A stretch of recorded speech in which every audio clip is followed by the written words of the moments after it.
Okay. My name is Alexander Fuller. This is the contact information overview for the HPCC and homeless prevention providers.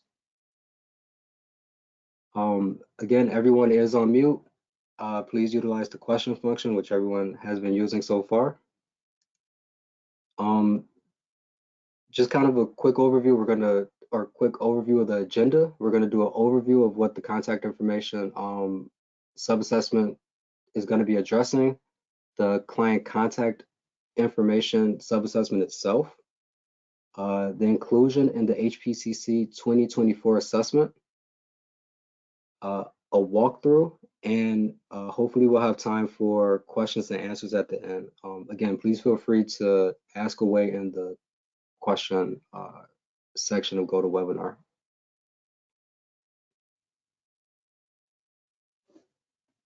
Okay, so the client contact information sub-assessment is designed to be a universal way that contact information for clients can be globally shared throughout the system. Essentially, this allows providers receiving referrals to easily view the contact information available for the client. Again, the main kind of drive behind this is that we do want to make contact information available for everyone to be able to see and easily be able to view without having any kind of visibility restrictions or anything like that. So this contact information rollout is going to be kind of targeted to address that. The client contact information sub-assessment will be available in three places. Currently, it is available in the HPCC 2024 assessment. If you have accessed HMIS this morning and looked at that particular assessment, you will be able to see it. The coordinated entry standardized housing assessment, as well as the client profile. The CE assessment, as well as the client profile, will be included at a later time. It's not available currently. We will announce that and also include that in any documentation updates to our contact information article.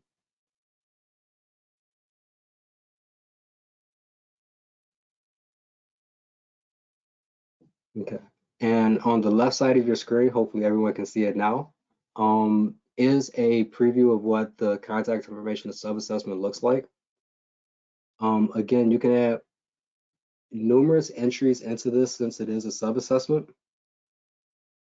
It is broken into kind of two sections, one dedicated to the client information and then one dedicated to alternative contact information. For the client information, you are able to add the client's phone number, email address, mailing address, city, state, and zip code. For the alternative contact information, you can add what that contact's name is, the relationship of that contact to the client, the contact's address, and two phone numbers for that contact. In that section, there are two questions. One is there a family member or friend we can contact if you get matched to housing and we can't reach you? This question is dedicated towards CE and the CE process. You can click yes or no and kind of utilize it for your own purposes, but this is really geared towards CE. If anything changes with that, again, we'll update our help desk article and we'll make sure that we send out communications to let everyone know of this change or any change. The next question is, would it be okay to tell them why we're calling or leave a voicemail? Again, more dedicated to the coordinated entry process, but there's nothing stopping you from utilizing this for your own use.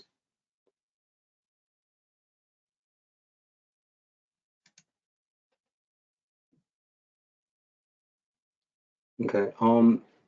There's only one required question in the sub-assessment, which is the start date. It has an asterisk next to it. The rest of the questions on here are optional, which gives you the ability to add in information that the client provides to you and not get penalized or not be restricted from saving from having missing information from this sub-assessment.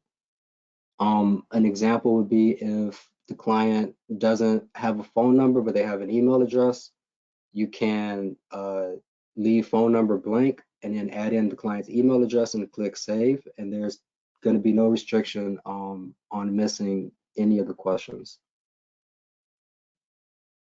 At the very bottom of the sub-assessment is a note section, which is really geared towards any notes that you can provide that help contact the client. A couple of examples would be if they spend time at a certain food place that they eat every day, you can add that information there. If it's a certain time that they attend a particular program, you can put that there. If they have a social media username that they go by, you can add that information there. So anything that is relevant to being able to contact the client is perfectly fine to go in this note section.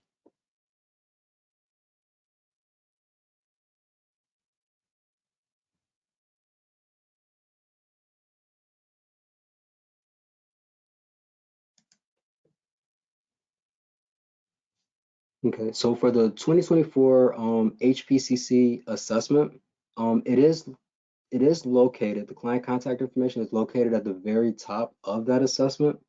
Previously, it was labeled client rental housing information. But as again, if you looked into HMIS this morning, you will see that it's now client contact information.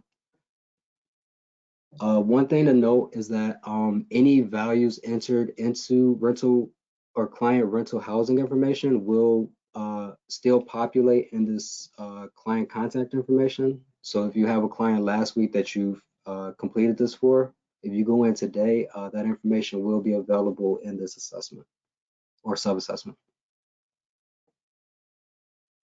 From the preview screen of the sub-assessment, you are able to see the client's phone number, email address, mailing address, and an alternative contact number.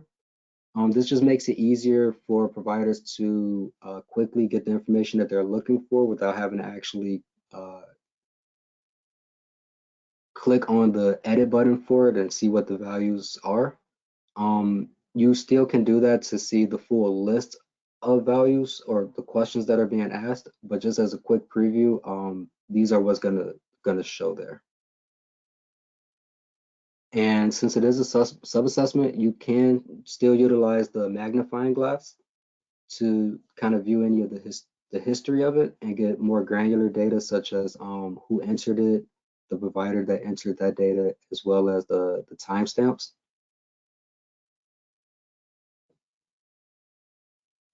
And I'm going to just take a moment to see if there's any questions, but if not, we are going to move on to the live site.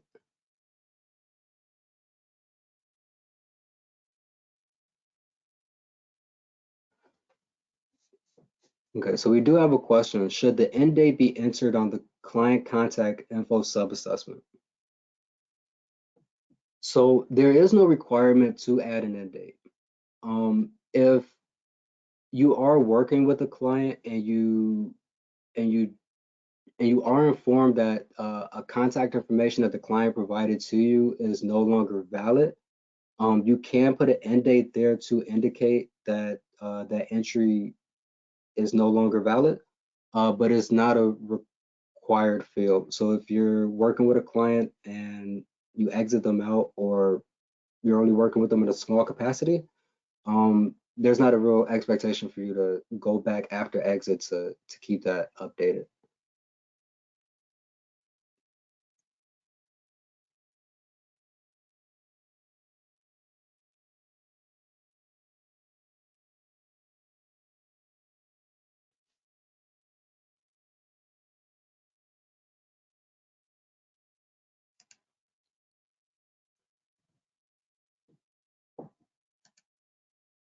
Okay, hopefully everyone is still able to see my screen. If you are not, just please let me know in the question section. Right now I'm showing the HMIS live site.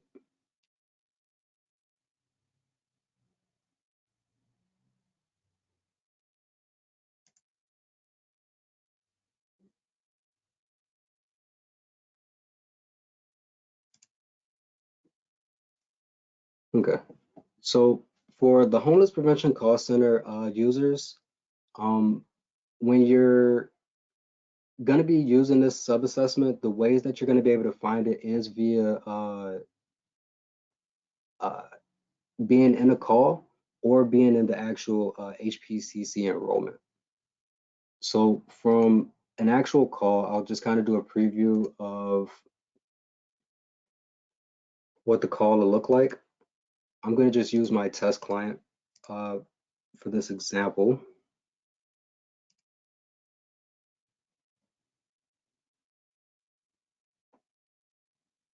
Okay. So users at HPCC should be able to see the HPCC 2024 assessment when they are in a current call. At the top, you will be able to see the client contact information. From here, you can add in any values that the client is giving you. Um,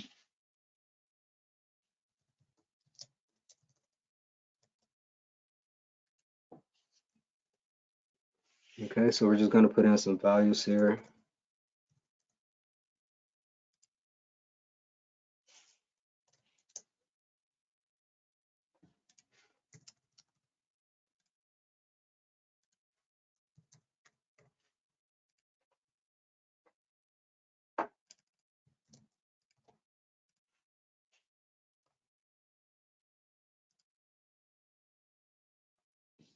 Okay, so we have some values added here, and we're just going to click Save. And as you can see, the values that we enter for phone number, email address, and alternative contact number are going to show up in the preview here. Again, you can add multiple entries to this if you have different contact numbers.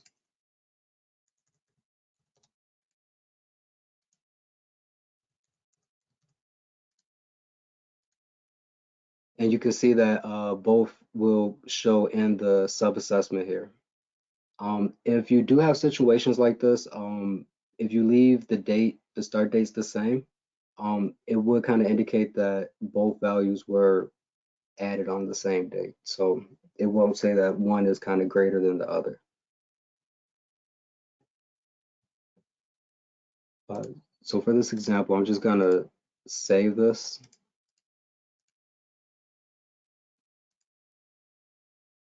Um, for the call center, there's two ways to go about doing actual enrollments. One way it's, from the actual call is to click client information and then go over to entry and exit.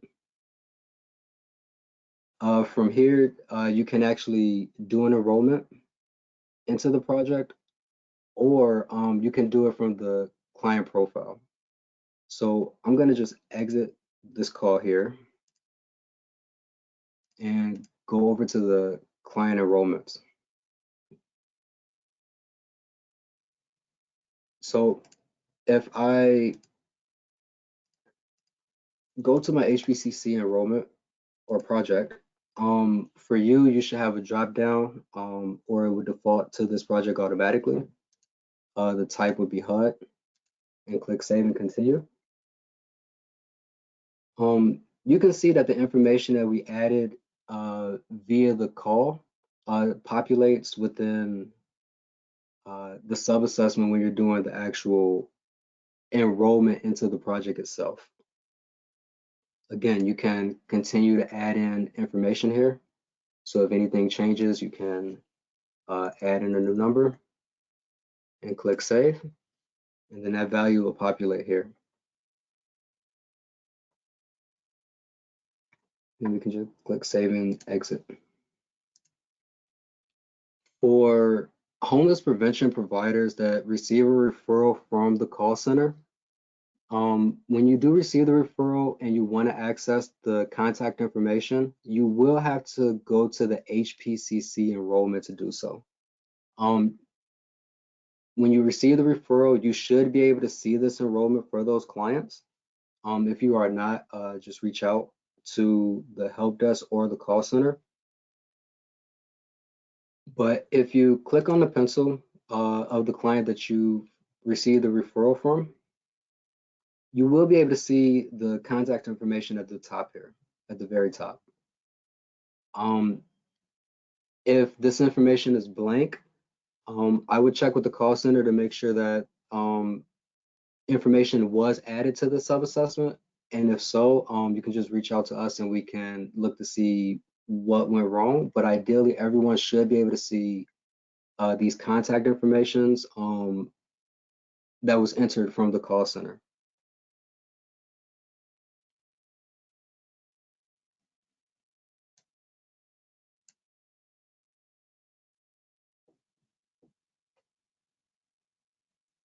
Okay, are there any questions so far?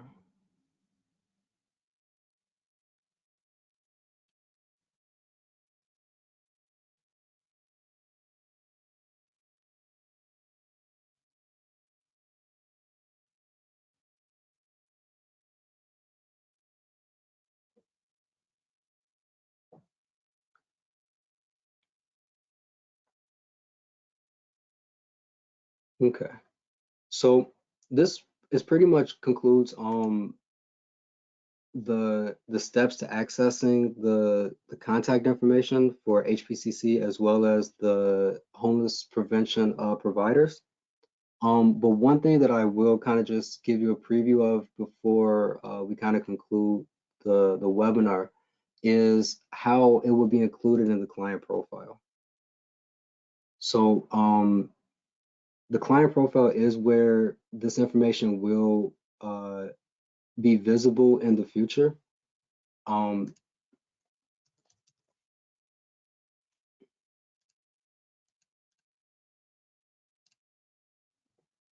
so we have our enrollments that we created and the information that we added in via the project enrollment as well as the actual call. So we see our values here. But in the future, when you receive a referral for the client, you should be able to go to the client profile here at the top, and you'll be able to see the client contact information in this preview page or in this client profile page. Again, this isn't available just yet for anyone to have access to, but this is a part of the upcoming rollout for this sub-assessment.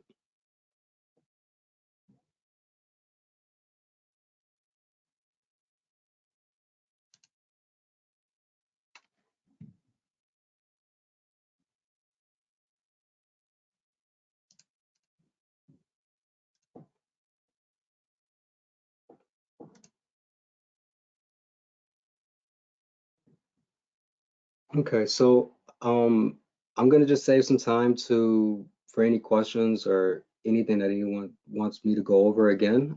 We have time for that. Uh, but again, thank you everyone for joining. Please feel free to have 30 minutes back of your time. But if you have questions, I'll be here to answer them.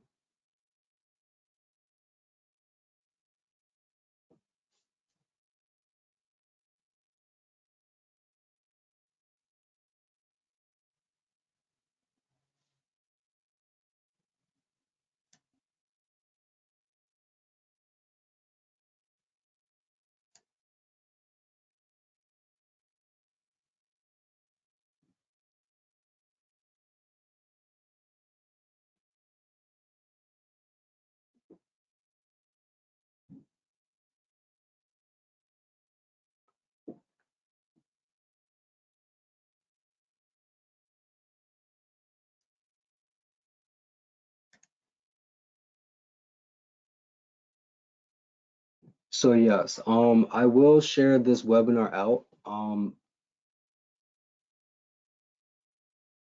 Right now, I do think I'll include it in our contact information help desk article, but I will send out a link to everyone that joined the webinar today.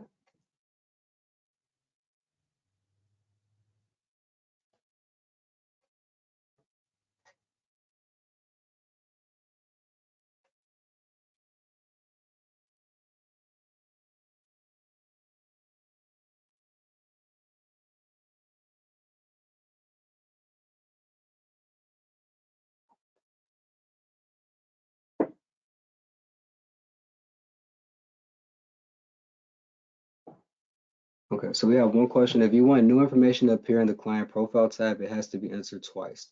Uh, so just to just again is that the client profile tab isn't available just yet and won't be available until we roll it out in the future. But for that, you will not have to enter the information twice. So if you enter information via the client profile tab, um, that should populate into a future assessment if you're going to create one, as well as if you enter information into the sub-assessment via an enrollment, that information would just populate in the client profile. So there'll be no need to enter the same information in both places.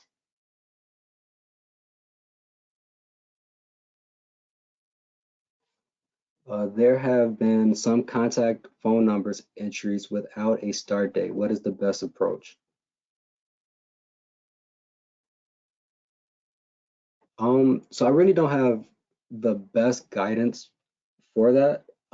But my recommendation is that if you are still meeting with the client or if you still are talking to the client, see what their contact information is currently and then put that information in with the start date. And then uh, as time goes on, as you're working with the client, you can add the end dates to those entries.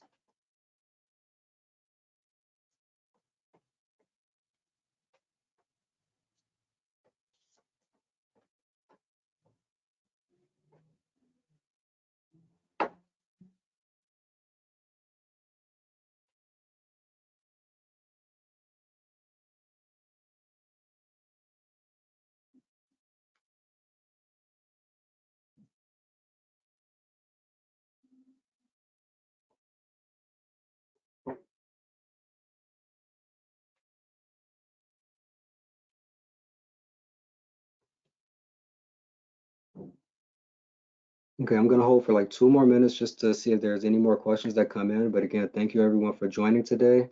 If you have any questions after this, please reach out to the help desk. And then please be on the lookout for an email with this recording, with a link to this recording. Thank you.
Hi, Daisy. I see that you have one question. If a client expressed an alternative contact is no longer available, should it be deleted or just an end date be entered?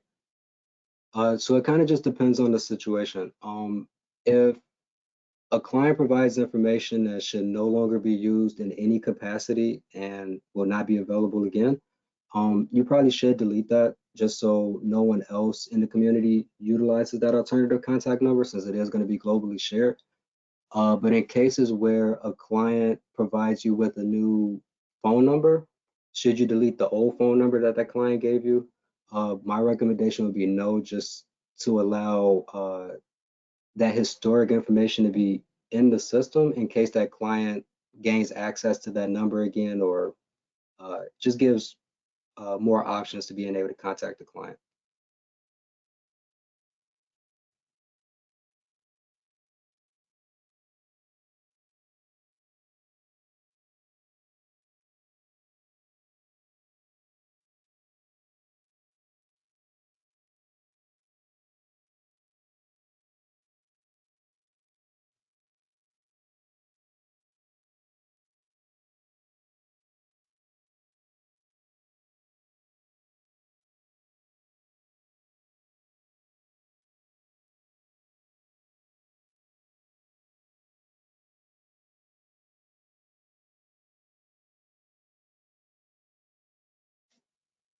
Okay, I'm going to end the webinar now. If there are any additional questions, please reach out to our help desk at helpdesk@allchicago.org.